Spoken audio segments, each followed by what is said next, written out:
3장 29절부터 39절의 말씀입니다. 마태복음 23장 29절에서 39절의 말씀을 찾으시겠습니다.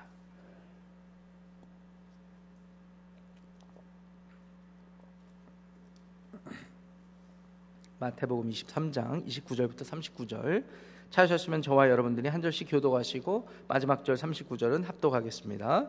화 있을진저 외식하는 서기관들아 바리새인들이여, 너희는 선지자들의 무덤을 만들고 의인들의 비석을 꾸미며 이르되, 만일 우리가 조상 때에 있었더라면 우리는 그들이 선지자의 피를 흘리는데 참여하지 아니하였으리라 하니, 그러면 너희가 선지자를 죽인 자의 자손임을 스스로 증명함이로다. 너희가 너희 조상의 분량을 채우라. 뱀들아 독사의 새끼들아, 너희가 어떻게 지옥의 판결을 피하겠느냐? 그러므로 내가 너희에게 선지자들과 지혜 있는 자들과 서기관들을 보내매 너희가 그 중에서 더러는 죽이거나 십자가에 못 박고 그 중에서 더러는 너희 회당에서 채찍질하고 이 동네에서 저 동네로 따라다니며 박해하리라.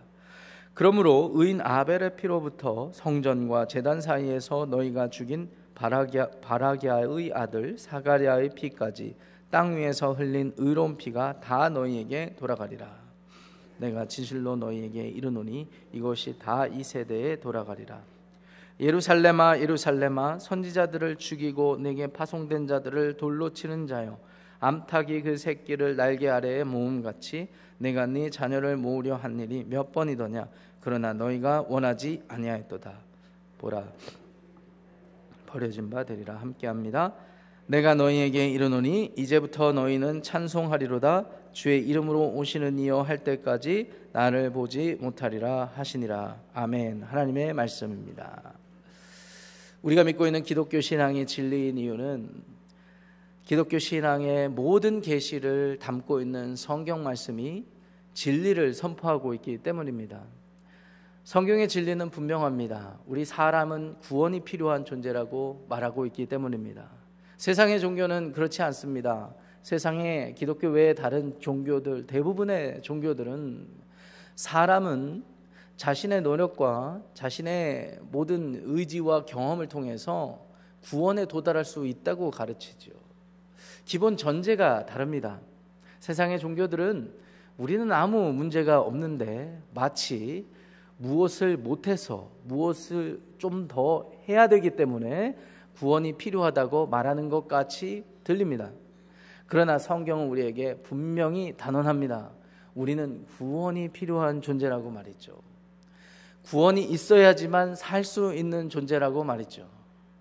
우리 인간은 겉으로 볼 때는 굉장히 의롭고 착하고 구원이 필요 없는 존재와 같아 보이지만 성경은 그렇지 않다고 말하는 것을 우리는 오늘의 본문을 통해서도 알 수 있습니다. 23장 29절부터 39절까지를 읽으셨는데 여러분 28장 29장 전체를 보시면서 어떤 생각이 드세요? 서기관들, 바리새인들, 사두개인들 예수님 앞에 나와서 하는 언행을 보십시오. 예수님을 하나님으로부터 오신 메시아를 인정하지 않는 그런 모습을 보이고 있지 않습니까? 그들의 삶의 모습은 사람들로부터 존경받기에 충분했습니다. 겉으로 드러나는 모든 행위들은 의로운 행위, 의로운 삶의 모습이었기 때문입니다. 그러나 예수님께서는 그들의 내면을 파헤치고 계십니다. 겉만 번지르르 하고 겉만 의로운 모습으로 가득 차면 뭐하냐 말이죠. 사실 그들의 내면이 부패하여서 자기중심적인 사고와 자기중심적인 감정, 자기중심적인 의지를 가지고 그들의 인생을 여기까지 경영해 왔고, 그 인생의 끝이, 그 인생의 하이라이트, 피크가 무엇인가? 바로 예수 그리스도, 메시아를 십자가에 못 박는 일이 되었기 때문입니다. 어제 본문 또는 며칠 전 본문부터 우리가 살펴보면은요, 화 있을진저 바리새인들, 서기관들을 향하여서 예수님께서 저주의 말을 퍼부고 계십니다. 문학적인 장치라고 볼 수가 있습니다. 화 있을진저, 저주의 말인데 총 7가지 우리 문학적인 우리 표현을 통하여서 예수님께서 지적하고 계시는 본문들이 쭉 이어집니다. 13절부터 27절까지 28절까지 6가지의 화 있을진저가 등장을 했어요. 13절에 보면 외식하는 서기관들을 꼬집으면서 천국문을 오히려 막고 있는 존재라고 꼬집었습니다. 지적했습니다. 15절에서는요, 오히려 그 당시 유대교가 포교 활동을 했었는데 유대교 이방인이면서 유대교를 회심한 사람들을 오히려 잘못 인도해서 지옥으로 인도하는도다라고 얘기했고요. 16절에서는 눈먼 인도자다 이렇게 얘기를 하면서 제단에 금으로 맹세하면 지킨다, 세속적으로 물질적인 가치를 드러낸다, 종교적인 이유를 빗대어서 세속적인 마인드, 세속적인 가르침을 드러낸다라고 꼬집으셨고요. 23절에 보시면은 11조는 잘 드리는데 그 안에 정의와 긍휼과 믿음이 비어있다라는 것을 밝히고 계십니다. 25절에 보니까 또다시 한번 화했을진저 외식하는 서기관들 바리새인들에게 대접을 비유로 대접에 겉만 번지르르 하고 안은 지저분하다, 탐욕과 방탕으로 가득해 있다라는 것을 꼬집으셨고요. 마지막으로 27절에 보시면 외식하는 서기관들 바리새인들에게 회칠한 무덤과 같다라는 말씀을 해주셨어요. 당대 유대인들은 무덤에 동굴을 무덤으로 삼았죠. 그래서 무덤을 돌로 막았습니다. 그 무덤을 겉으로 보기에 좋게 꾸미는 것을 빗대어서 그들의 삶의 모습이 정말 외식하고 위선적이다라는 사실을 꼬집으셨습니다. 오늘 본문으로 이어지는 내용 보면 이제 마지막 화했을진저 외식하는 서기관과 바리새인들의 이야기입니다.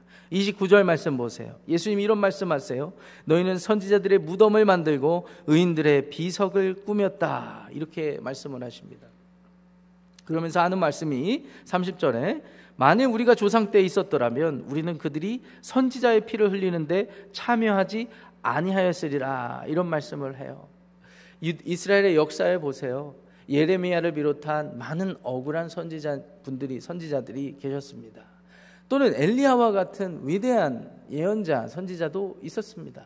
서기관들과 바리새인들이 예수님이 볼 때 너무나 위선적이게 보이는 것은 그들의 역사 이전에 선조 때에 존재했던 모든 선지자들을 존경하고 그들이 했던 모든 사역들을 드러내고 그들의 삶에 담고자 하는 마음을 표현하지만, 그래서 이렇게 말하는 것입니다. 우리가 그렇게 억울하게 죽은 선교사도 있고 훌륭하게 사역한 선교사도 있지만 특별히 억울하게 피를 흘리면서 죽은 선지자들, 그 일에는 마치 자신들은 상관이 없는 것처럼 반응하는 모습을 보이고 있습니다. 그런데 예수님은 그렇지 않다고 말씀하세요. 31절 말씀 보세요. 너희가 선지자를 죽인 자의 자손임을 스스로 증명함이로다. 예수님께서 이 말씀을 왜 하셨겠습니까? 이제 23장 이후로 이어지는 그런 24장, 25장 쭉 보세요. 이제 바리새인들이, 사두개인들이 한 일이 무엇입니까? 예수님을 십자가에 못 박기까지 하는 일을 벌이고 있습니다.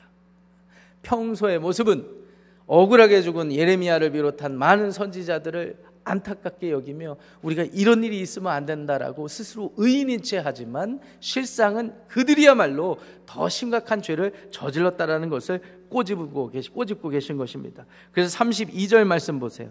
너희가 너희 조상의 분량을 채우라, 이런 말씀을 하시죠. NIV 성경은 이렇게 번역을 했어요. 너희 조상들이 시작한 일을 마무리 짓도록 하라, 이렇게 번역을 했습니다.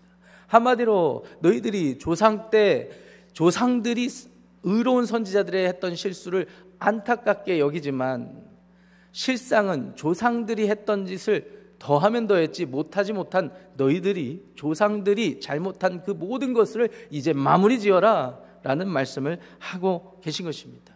그러면서 예수님이 격앙되신 것 같아요. 33절 말씀 보세요.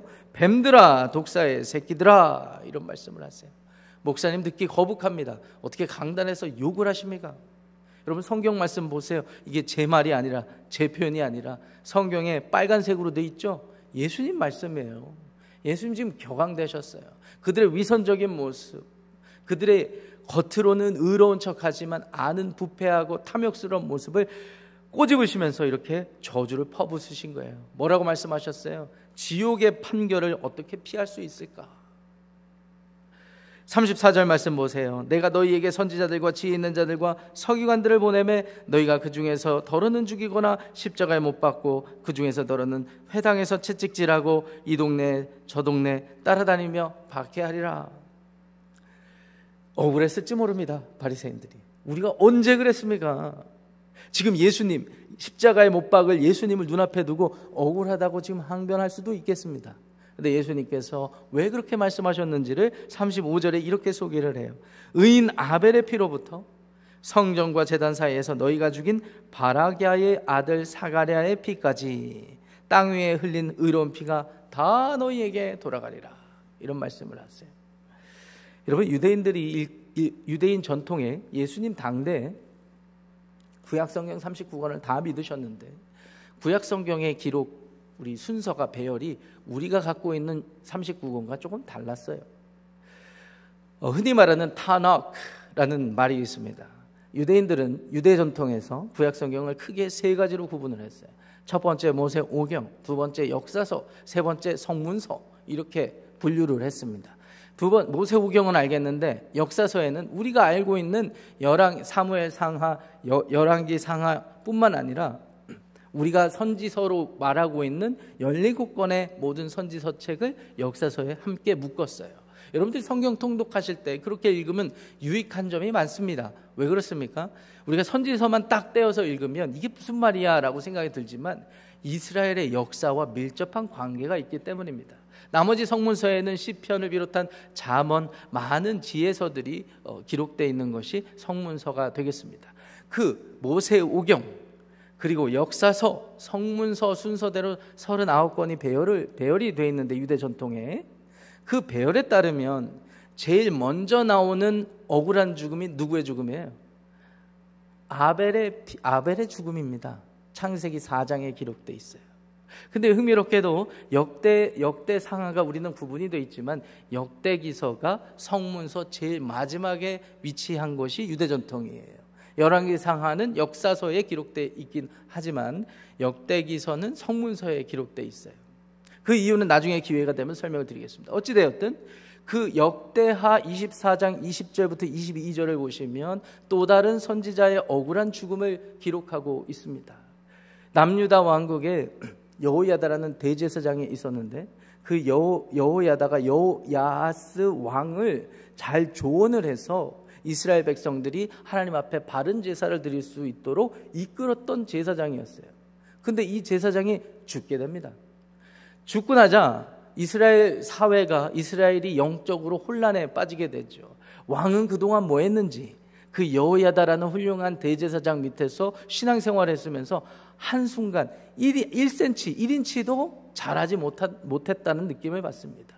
그래서 그 아들이 나섰어요. 그의 아들의 이름이 사가랴입니다. 이 사가랴가 나서서 다시 영적으로 타락하려는 이스라엘에게 쓴소리를 하기 시작했는데 그 모습이 너무나 불편했던 서기관들과 종교 지도자들이 그를 잡아서 성전에서 그리고 왕의 왕국에서 죽여버리죠. 사가랴도 억울한 죽음을 당하게 됩니다. 예수님께서 왜 아벨의 죽음과 사가랴의 죽음을 굳이 말씀을 하셨을까요? 구약성경 39권 전체에 흐르는 너희들의 역사가 하나님을 의롭게 섬긴다고 자랑하던 너희들의 의로운 역사가 실상은 의로운 척만 했지 내면에서부터 자라나고 외부로 드러나는 악한 일들 뿐이다 라는 사실을 우리 주님께서 꼬집으신 거예요. 그래서 35절 이어지는 36절 보시면요, 이것이 다 이 세대에 돌아가리라 이런 말씀을 하고 계신 것입니다. 특별히 35절 하반절, 36절 하반절에 예수님이 말씀하신 것이 두 번 등장하는 것을 보게 됩니다. 35절 끝에 보면 다 너희에게 돌아가리라. 36절 끝에 보면 이것이 다 이 세대에 돌아가리라 라는 것입니다. 영어 성경을 보면 이 모든 책임이 너희에게 끼쳐지리라 라는 말씀을 하세요. 아니 목사님, 이 사람들이 구약 성경, 구약의 역사 39권의 역사 안에서 무슨 잘못을 저질렀길래 왜 이 사람들, 이 세대에게 책임을 지고 계십니까? 억울하지 않습니까? 가인은 어떻게 되는 것이며 그 다음에 사가랴를 성전에서 죽였던 종교 지도자들은 어떻게 되는 것입니까? 그 사람들의 죄는 어떻게 하고 이 모든 죄를 이 세대에게 돌리신다고 말씀하고 계십니까? 예수님은 큰 의미를 가지고 이 말씀을 하고 계신 거예요. 인간의 모든 역사에서 하나님을 완강히 거부하고 하나님께서 구원의 길을 베풀어 주시는 순간순간마다 그 모든 것을 마음을 닫고 거절했던 모든 사람들의 심판이 이제 여기서 끝맺음을 얻으리라 라는 말씀과 같아요. 어떻게 끝맺혀졌을까요? 예수 그리스도 하나님의 아들 메시아를 십자가에 못 박아서 죽임으로써 이 모든 악한 일이 종지부가 맺어지는 거예요. 왜 종지부가 맺어졌다고 제가 말씀을 드릴까요? 예수님께서는 이 인간의 모든 역사를 책임지고자 오셨거든요. 말씀으로는 너희에게 이 모든 책임이 돌아가야 하리라 라고 말씀을 하시지만 예수님은 이 땅에 오신 이유가 분명했어요. 그들에게 책임지우실 모든 결과를 본인이 다 짊어지시고 십자가에서 죽으시기 위해서, 마무리 지으시기 위해서, 성취하시기 위해서 오셨다라는 것을 35절, 36절 이 말씀을 통해서 예수님의 마음을 알게 되는 것입니다. 결과는 어떻게 됐어요? 예수님께서 죽고 부활하심으로 다시 한번 구원의 길을 우리에게 열어주셨다는 사실을 믿으시기 바랍니다. 이것을 믿어야 사는 거예요. 안 믿으면 뱀들아, 독사의 새끼들아, 누가 지옥의 판결을 피할 수 있겠느냐? 이 사실을 믿지도 않고 하나님의 구원을 계속해서 거부하면 우리는 어떻게 되겠습니까? 지옥문 앞에 서게 되는 것입니다. 37절, 38절, 39절 보세요. 예루살렘아 예루살렘아 선지자들을 죽이고 내게 파송된 자들을 돌로 치는 자여, 암탉이 그 새끼를 날개 아래에 모음같이 내가 네 자녀를 모으려 한 일이 몇 번이더냐? 그러나 너희가 원하지 아니하였도다. 여기서 말씀하는 예수님 말씀의 가장 중요한 구절이 뭐라고 생각하세요? 37절 제일 하반절에 너희가 원하지 아니하였도다. 하나님, 나에게 언제 구원의 음성을 들려주셨습니까? 하나님, 언제 내게 구원하시고 사랑하시고 나를, 내 삶을 밝은 길로 인도해 주시고 선한 길로 인도해 주시겠다고 언제 말씀해 주셨어요? 내 인생이 잘 안 풀리고 내 인생이 억울하고 잘 안 되고 그래서 속상해서 하나님 앞에 불평하고 원망하실 때가 덜어 있으시죠. 그때 그 마음이 똑같아요. 하나님께서 베푸신 것을 보고 싶지 않습니다 라는 말과 같다는 거예요. 너희가 원하지 아니하였도다. 하나님은 무엇을 통해서 어떻게 말씀해 주셨습니까? 자신의 독생자를 통하여서, 자신의 독생자가 십자가에서 죽는 일을 통하여서, 자신의 독생자가 죽었다가 다시 살아나는 것을 통하여서 우리에게 지속적으로 말씀하고 계시는데, 그 독생자가 다시 살아나는 것을 본 사람들이, 증인들이 계속 전해주면서 하나님이 이처럼 사랑하셔서 자신의 독생자를 당신을 위해서 죽었다고 말씀해 주셨는데, 그래서 암탉의 새끼를 모으듯이 예수님께서 유대인으로 오셔서 하나님의 모든 자녀들을 그래도 품으시려고, 모으시려고 계속해서 노력하셨던 일들을 증거하고 증언해 주었는데 원하지 않는 거예요. 받아들이지 않는 거예요. 실상은 자기가 받아들이지 않으면서 하나님 왜 나를 사랑해 주지 않으십니까? 라고요. 하나님이 예수님을 통해서 이런 말씀하시는 거예요. 너희가 원하지 않는도다. 너희가 원하지 않는도다. 38절 말씀 보세요. 그래서 어떻게 됩니까? 보라, 너희 집이 황폐하여 버려진 바 되리라. 많은 성경학자들이 황폐하여서 집이 버려지는 것을 70년에 이루어진 로마 정부, 로마 권력에 의해서 성전이 회파되는 일로 이해를 하곤 합니다. 이렇게 이해하면 오늘 말씀이 다 짜맞춰지는 것 같아요. 이스라엘의 역사는 한마디로 의로움, 자신들의 의로움을 자랑하는 역사라고 할 수도 있습니다. 성전에 가서 제사를 드려왔지만 그 제사를 통해서 내가 복받기를 원했고, 내가 그 일을 통해서 내 행위로 하나님 앞에 인정받기를 원했던 역사라고 할 수 있어요. 그래서 그토록 유대인들이 성전에 목을 매달았던 것 아닙니까? 모든 것을 쏟아부었던 것 아니겠습니까?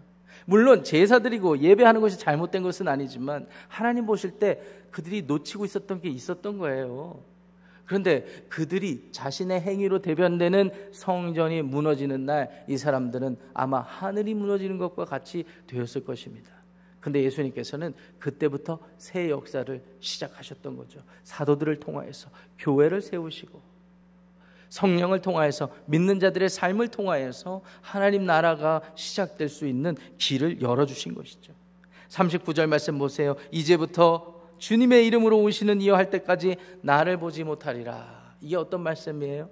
예수님께서 이제 십자가를 지고 죽으시고 부활하시고 승천하시고 이제 다시 오실 그날까지 실제로 예수님을 목격할 사람들이 없어요. 특별히 서기관들과 바리새인들, 그들은 예수님을 십자가에서 죽여버릴 만큼 보기 싫었던 사람들 아닙니까? 주님이 오시는 날은 구원의 날과 동시에 심판의 날이 되는 것입니다. 그때까지 예수님을 볼 자들이 없다라는 것이 오늘 저와 여러분들이 봉독한 말씀의 배경과 내용이 되겠습니다. 오늘 내용을 통하여서 여러분들 무엇을 묵상하셔야 되겠습니까? 많은 것을 묵상할 수 있지만 아까 제가 강조드렸던 35절 36절 다 너희에게 돌아가리라, 이것이 다 이 세대에 돌아가리라, 이 말씀을 여러분들이 깊이 묵상해 보시기를 바랍니다. 우리 주님께서 왜 이 말씀을 하셨을까? 이 말씀을 듣는 대상은 누구일까? 서기관들과 바리새인들, 스스로 의롭다고 칭했어요. 여러분도 혹시 이 말씀을 읽으면서 어떤 감정이 드십니까? 야, 이 서기관들과 바리새인들, 이런 위선적인 인간들이 있나? 이런 위선적인 종교인들이 있나? 그런 마음으로만 묵상하신다면 예수님께서, 제 말이 아니라 예수님의 말씀이 이런 말씀이 될 수 있어요. 뱀들아, 이 독사의 새끼들아, 우리 스스로를 볼 줄 알아야 돼요. 예수님이 십자가에서 죽으신 모든 과정과 결과물은 누구의 책임이에요? 예수님의 책임이 아니라 저와 여러분의 책임이라는 사실을 기억하시기를 바랍니다. 사순절을 지내고 있습니다. 우리가 무엇을 묵상하고 어떻게 생각하고 우리가 하나님께 기도해야 될까요? 우리의 책임이 예수님께 돌려졌다는 사실, 그것에 감격하고 감사할 줄 아는 사람이 하나님의 자녀라는 사실을 기억하시고 오늘도 우리에게 주어진 하루의 삶을 은혜로, 믿음으로 승리하시는 저와 여러분들 되시기를 축원합니다. 기도하겠습니다. 하나님 감사합니다. 오늘 말씀을 통하여서 외식하는 서기관과 바리새인들의 내면을 낱낱이 들여다보았습니다. 하나님, 그렇습니다. 서기관과 바리새인들뿐만 아니라 우리의 마음도 탐욕과 방탕한 마음으로 가득 차 있습니다. 겉만 번지르르 했지 바리새인들처럼 의로운 척하는 종교인에 지나지 않았던 모습들이 너무나 많습니다. 너희에게 모든 책임이 돌아가리라 라고 말씀은 하셨지만 그 모든 책임을 스스로 홀로 지시고 십자가에서 죽으셨던 주님, 우리를 정결케 하시고 회복시켜 주시옵소서. 주님 앞에 무릎 꿇고 하나님의 은혜에 간절히 감격하며 감사하는 하루가 되기를 원합니다. 우리의 삶이 주님 안에 거하게 하여 주시옵소서. 예수님의 이름으로 축복하며 기도합니다. 아멘. 하늘에 계신 우리 아버지여, 이름이 거룩히 여김을 받으시오며 나라가 임하시오며 뜻이 하늘에서 이루어진 것 같이 땅에서도 이루어지이다. 오늘 우리에게 일용할 양식을 주시옵고 우리가 우리에게 죄 지은 자를 사하여 준 것 같이 우리 죄를 사하여 주시옵고 우리를 시험에 들게 하지 마시옵고 다만 악에서 구하시옵소서. 나라와 권세와 영광이 아버지께 영원히 있사옵나이다. 아멘. 예배를 마쳤습니다. 각자 기도하고 돌아가겠습니다.